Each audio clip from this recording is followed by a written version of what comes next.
supak kultat kana tanna pum kumpa suge supak semngo nol mai ayon lutat kolbie se Bharatiya Janata Party lok silo se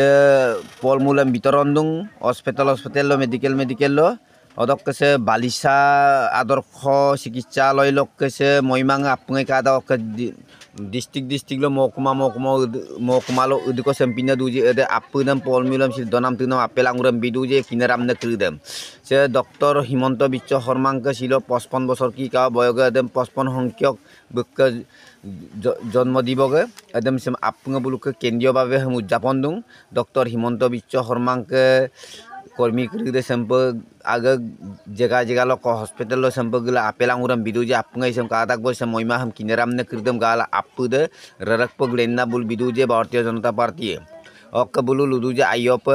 pupojar popol lagi dak amna gom bulu agomam luto je dok se apung moi masama kabedei dak bong lukke mising regama ngok ke supakul tacem kana tan apung kabedei dak bo se supak apelem biduje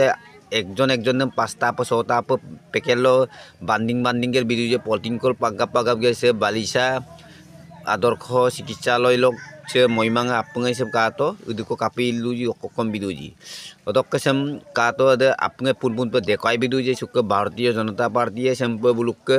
Dr. Himanta Biswa Sarma ke onane longodem sempe bulu apung hospital lo biduji ako hospital lo ima hospital udiko okom se duji apu de medical college lok ke bo hospital lok ke bo kiko kinam ramnam kangku uduk duji apu de hempa bidungum nang ulu hupak kinadung odok ke buluk akom lu namku hupak kangklai ami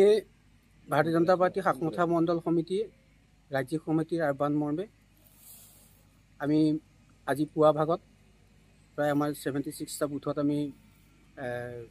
সাফাই অভিযান স্বচ্ছ ভাৰত অভিযান আমি পালন কৰিলোঁ তাৰ পিছতে আমাৰ এটি কাৰ্যসূচী আছিল যে আমাৰ যিখন চিকিৎসালয়ত ভৰ্তি যিসকল ৰোগী আছে তেখেতসকলক ফলমূল বিতৰণ ইতিমধ্যে আমি ফলমূল বিতৰণ সম্পূৰ্ণ কৰিছোঁ আৰু আমাৰ মাননীয়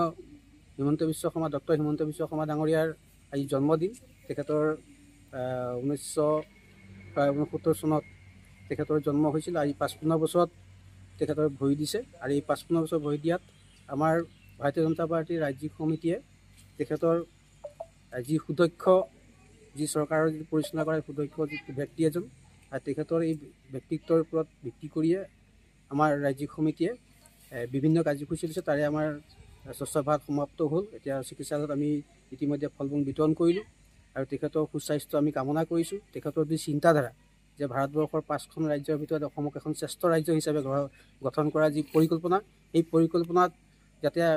আমি সকলো ৰাইজে আমি সহভাগী হ'ব পাৰোঁ তেখেতক আশীৰ্বাদ দিওঁ তেখেতৰ সুস্বাস্থ্য আমি কামনা কৰিব লাগিব যিহেতু তেখেতৰ চিন্তাধাৰা যে অসমখন বহুত আগুৱাই গৈছে আগতকৈ বহুত আজি